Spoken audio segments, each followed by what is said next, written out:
हिंदू राष्ट्र का ख्वाब देखने वालों के मुंह पर सुप्रीम कोर्ट का तमाचा। सुप्रीम कोर्ट ने पीर 25 नवंबर 2024 को तारीखी फैसला दिया।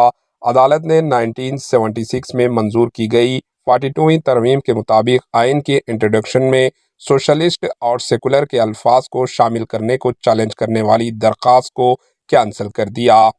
Chief justice of India CGI Sanjeev Khanna और जस्टिस संजय कुमार की बेंच ने कहा कि पार्लियामेंट की तरमीम का अख्तियार तहमीद इंट्रोडक्शन तक भी है।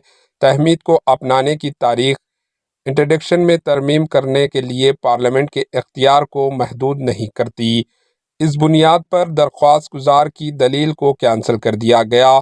सीजीआई ने समाअत के दौरान कहा, तकरीबन इतने साल हो गए, अब ये मसला क्यों उठाया जा रहा है।